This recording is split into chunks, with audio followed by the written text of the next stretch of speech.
श्री शिव पुराण रुद्र संहिता पंचम खंड चौथा अध्याय। नास्तिक शास्त्र का प्रादुर्भाव। ब्रह्मा जी नारद से बोले। तब भगवान श्री हरि विष्णु ने अपनी आत्मा के तेज से अत्यंत तेजस्वी एक मायावीर पुरुष प्रकट किया। उसका सिर मुंडा हुआ था। उसने अत्यंत गंदे वस्त्र पहने हुए थे।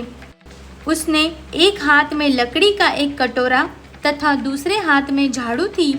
उसने अपने मुख पर वस्त्र लपेटा रखा था। व्याकुल वाणी में उसने श्री हरि को प्रणाम किया और पूछा, हे प्रभु, मेरी उत्पत्ति का क्या प्रयोजन है? भगवन, मैं कौन हूँ? तब श्री हरि विष्णु ने उत्तर दिया, हे वत्स, तुम मेरे शरीर से ही उत्पन्न हुए हो, इसीलिए तुम अरिह नाम से जाने जाओगे। तुम्हें मैंने एक विशेष कार्य के लिए उत्पन्न किया है। तुम बड़े मायावी हो। तुम्हें एक ऐसे शास्त्र की रचना करनी है जिसमें 16,000 श्लोक होंगे, जिसमें वर्णाश्रम धर्म की जानकारी होंगी तथा जिसमें अपभ्रंश शब्दों का व कर्म विवाह की भी व्याख्या की गई होंगी। विष्णु जी के इन वचनों को सुनकर अरिह ने उन्हें प्रणाम किया और बोला कि मेरे लिए अब क्या आज्ञा है? तब श्री हरि ने उसे माया से रचित वह अद्भुत शास्त्र पढ़ाया, जिसका मूल यह था कि स्वर्ग और नरक सब यही है, उनका अलग से कोई भी अस्तित्व नहीं है। तब विष्णु ने अरिह को आज्ञा दी कि वह सब दैत्यों को जाकर शास्त्र पढ़ाए और उनकी बुद्धि का नाश करे। इस प्रकार यह शास्त्र पढ़कर त्रिपुरों में तमोगुण की वृद्धि होगी, जो उनके विनाश का कारण सिद्ध होगी। मेरी कृपा से तुम्हारे इस धर्म का विस्तार होगा। तत्पश्चात तुम मरुस्थल में निवास करना।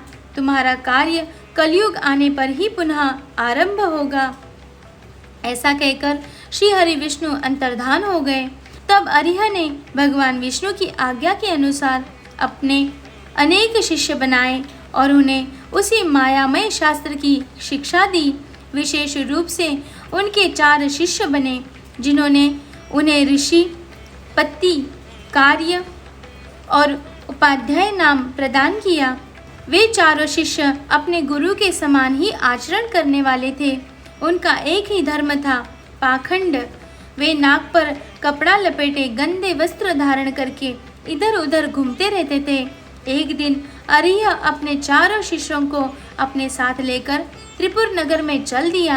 वहां पहुंचकर उन्होंने अपनी माया फैलानी आरंभ कर दी, परंतु भगवान शिव की कृपा से उस त्रिपुरी में उनकी माया का प्रभाव नहीं हो रहा था।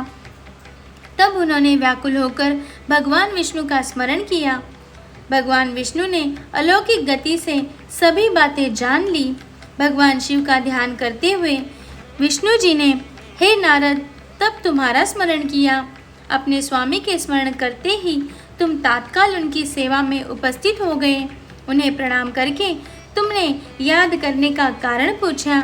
तब श्री हरि ने तुम्हें आज्ञा प्रदान की कि तुम अरिह और उसके शिष्यों को साथ लेकर त्रिपुर नगरी में प्रवेश करो और वहाँ के निवासियों को मोहित करके उन्हें माया से ओतप्रोत उस शास्त्र की शिक्षा प्रदान करो। अपने आराध्य भगवान श्री हरि की आज्ञा शिरोधार्य कर तुम उन पाखंडी ब्राह्मणों को साथ लेकर त्रिपुर नगरी की ओर चल दिए।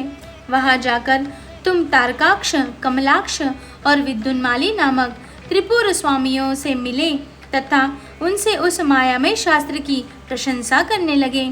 तुमने उन्हें बताया कि तुम इसी शास्त्र से शिक्षा ग्रहण करते हो। यह बात जानकर उन त्रिपुर स्वामियों को बड़ा आश्चर्य हुआ और वे उस मायामय शास्त्र की माया से मोहित होने लगे। तब उन्होंने अरिह को अपना गुरु बना लिया और उनसे दीक्षा लेने लगे। यह देखकर त्रिपुरों के अन्य निवासी भी उन मायावी शिष्यों एवं उनके गुरु से शिक्षा ग्रहण करने लगे।